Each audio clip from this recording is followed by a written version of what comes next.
FPL is well and truly back after some star-studded performance from the likes of Salah and Saka, and also some flops from Nkunku and Kwanzaa. In today's video, we are going to be looking at my transfer plans going into game week 2, and of course touching on those players that we might need to get rid of in our teams and the players to buy. As always, if you're new around here, make sure you do drop a like on the video, and of course smash that subscribe button for daily fantasy content. Enough waffling, let's get into today's video.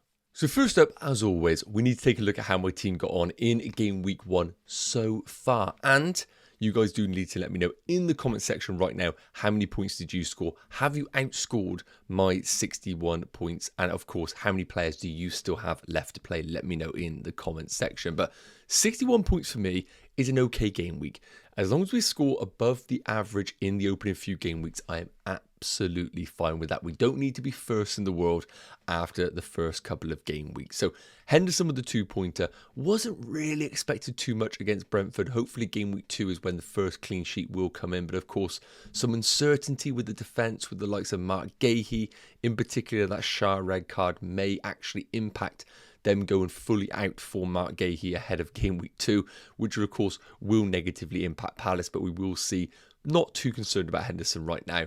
The back three of Saliba, Hall and Trent all picking up clean sheets, which is a real surprise. I was expecting one of them to at least let me down. Saliba, no hesitation there. He was always going to be there for that Arsenal clean sheet in this team. Hall, of course, quite lucky to get the clean sheet, but with that goal line clearance really helping the team, with the 5-pointer coming off slightly early, and Trent Alexander-Arnold with that 8-pointer, of course, the 2 bonus points really stepping up in that second half. And he really was on top form with a 1 expected assist. Could have been even better based on those underlying numbers that we did see. And of course, game week 2 against Brentford at home could be another incredible game for him. Moving into midfield, Saka, the man that I should have captained with the 12-pointer. No worries about him off the back of those Euros. I think I had a slight hesitation about whether he was fully up to match fitness, but didn't show any problems there. Straight back into it and showing why he is the main man in that Arsenal attack at 10 million. Rodgers with a 2-pointer, but let's be real. Anybody that watched the game will know that Morgan Rodgers was in really good form.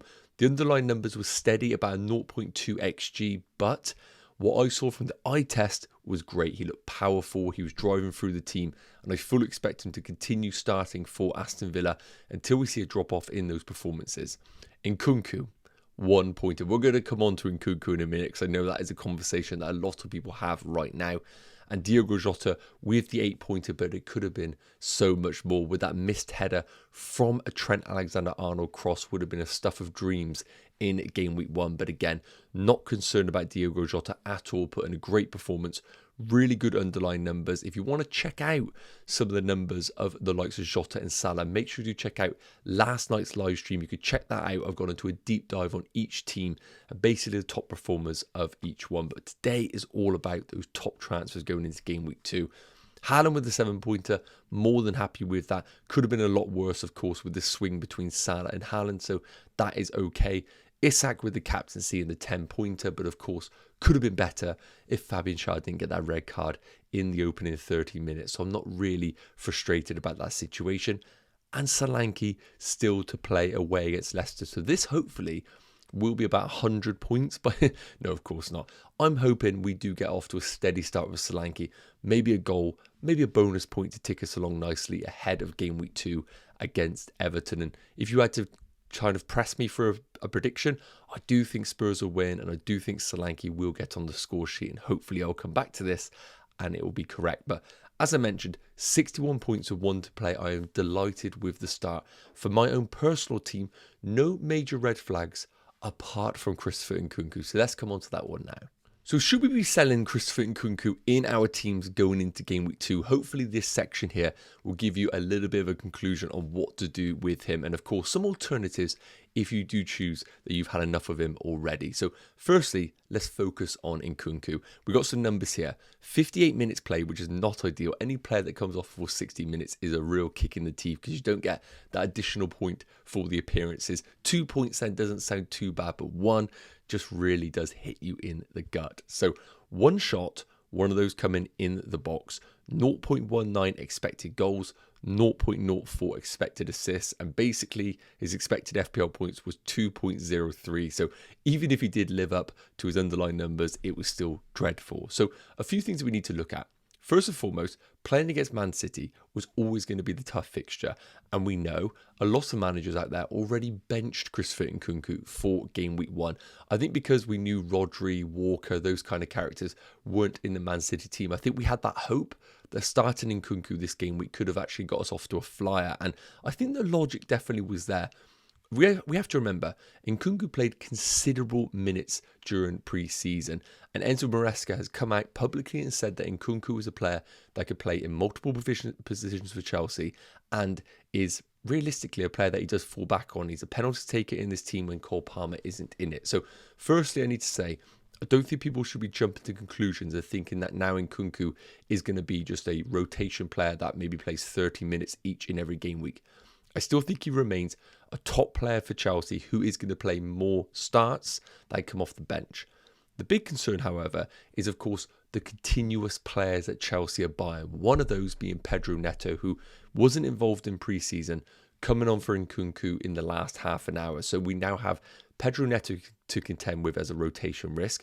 We also, of course, have the potential incoming of João Felix to compete alongside Nkunku. So while pre-season looked great for Nkunku, we've now got two players who Chelsea are probably going to spend a combined 100 million on, and they're going to get game time at some point. And if we deem Cole Palmer basically irreplaceable in this Chelsea team, and we don't think any of the three that I mentioned could play as the number 9, then we have a slight concern because there's only a number 10 role and the left wing position up for grabs. And if we do think that maybe Pedro Neto has been brought in to take the spot of Raheem Sterling on the left, then we got João Felix and Nkunku alongside Dewsbury Hall, alongside Enzo to fight for that number 10 position. And that all adds up to rotation risk. Now, I'm going to put the fixtures coming up for Chelsea because what's really important is a lot of people are looking at the fixtures for Chelsea and thinking Wolves away, Palace at home, Bournemouth away is good. And while it is, we need to remember that Chelsea are involved in the Conference League. So you can see here, this Thursday at home is going to be a team against Servette. Chelsea are going to be featuring in that one. And then the following Thursday, they are going to be playing in the second leg. So before you do anything, I need to sit here and say, do not sell Nkunku right now. We're going to have the game on Thursday night.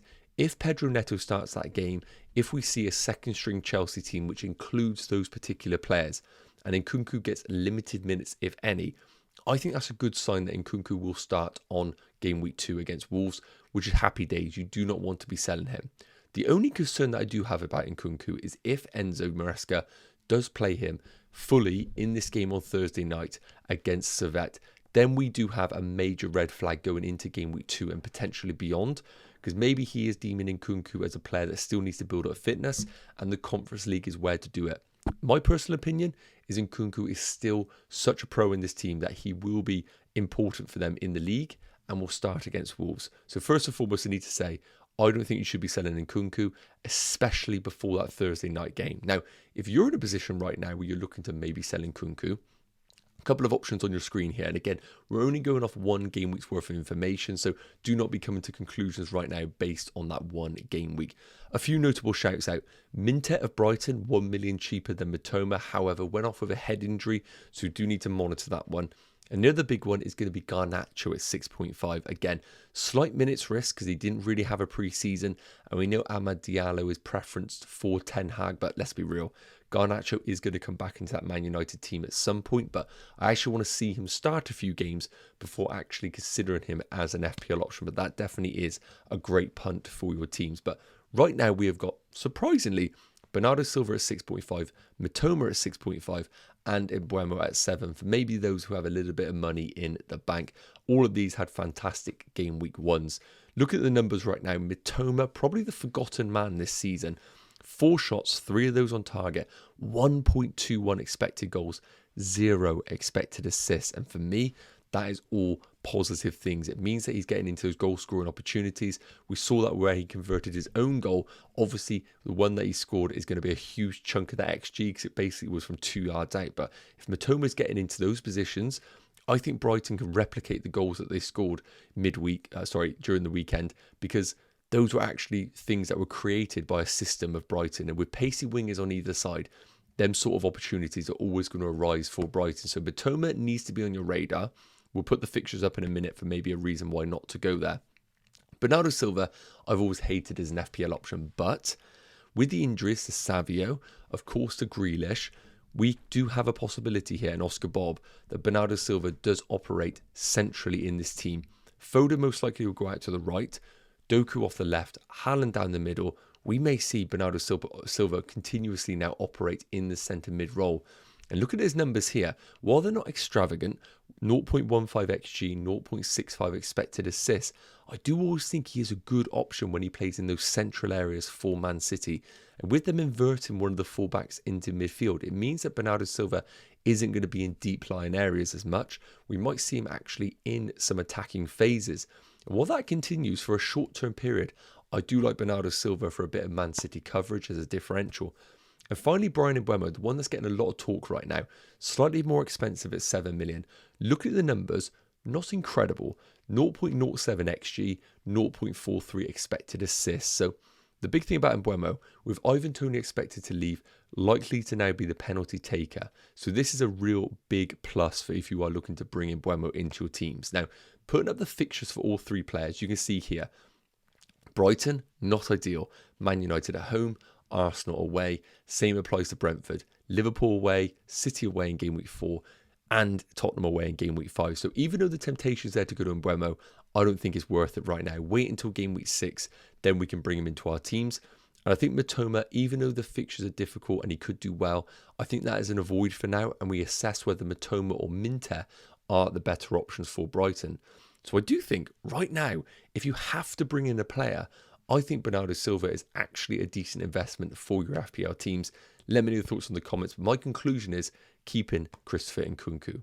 So looking ahead to game week 2, here is how my team is currently looking based on what we know. Of course, we still have the Spurs versus Leicester game to go, but let's be real, that will be coming off the back of a hat-trick for Dominic Solanke. So in goal, we've got Dean Henderson at home against West Ham. Fingers crossed this will be the first clean sheet for my goalkeeper, but let's be real, I do think West Ham have the tools available to hurt Crystal Palace. I don't think that's a banker at all. Look at the defenders. This is going to be the first real headache for my team selection. So Trent and Robinson pick themselves. Robinson at home against Leicester. This is a player, remember, that was nearly on for top bonus before the goal conceded against Man United. So I'm absolutely fine having Robinson at home against Leicester. And then we have Trent Alexander-Arnold at home against Brentford. 2 bonus points. Incredible second half. 1 expected assist. I'm expecting the same things against Brentford. The big one here is going to be the debate between whether starting Saliba away against Villa, who looked good once again, or Lewis Hall away against Bournemouth, who of course do not have Dominic Solanke right now. To be honest with you, the plan was always to invest in Arsenal and back that defence, even in the tricky fixtures, and that is going to apply to Aston Villa away. While Ollie Watkins looks a little bit underperforming, I think this is a good chance for Arsenal actually to play Aston Villa while Ollie Watkins isn't fully up to scratch. I think it's going to be a tough game. Probably based on bookies odds, it makes more sense to play Lewis Hall, but with the red card to Fabian Schär, that Newcastle defence is also going to be weakened. So for that premise, I'm currently leaning towards backing the Arsenal defence, putting in potential champions performance against Villa, and Saliba hopefully racking up a few bonus points. Moving into midfield, this one pretty much picks itself. Saka is going to play every fixture that I own him. Nkunku, based on the logic that I spoke about, is currently in over Morgan Rogers. However, as I mentioned, if Nkunku does start on Thursday in their Conference League game, then that is going to be red flags for me, because with Nkunku's historical record with injuries in his Chelsea shirt, I'll be very surprised if Maresca gives him 60 against Man City, a big minutes against whoever it was in the Conference League, Saveka, and then plays him considerable amounts against Wolves. So I'm slightly concerned about Nkunku if he plays on Thursday. If he doesn't, happy days, I'm happy to start him. Smith Rowe at home against Leicester. Few people concerned, but let's be real. Marco Silva came out in a press conference before Game Week 1 and said that Smith Rowe needed to build up minutes. Did he build up minutes against Man United? Yes. Do I expect him to play against Leicester in Game Week 2? Yes. happy days. More than happy to play him for 70 minutes in that game. And of course, Diogo Jota absolutely fine at home against Brentford. Again, if you want to deep dive into some of the underlying numbers from the games, make sure you check out yesterday's live stream where I have done that. Lastly, this is why I wanted Erling Haaland.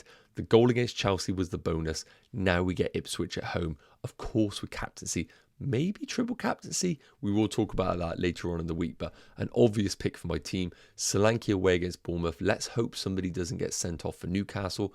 And finally, Solanke at home against Everton, which of course I have touched on. Obviously, no money in the bank, one free transfer available, and the plan was always to roll my transfer in game week 2, even if a situation like Nkunku arises. I would happily just bring in Morgan Rogers, worst case scenario.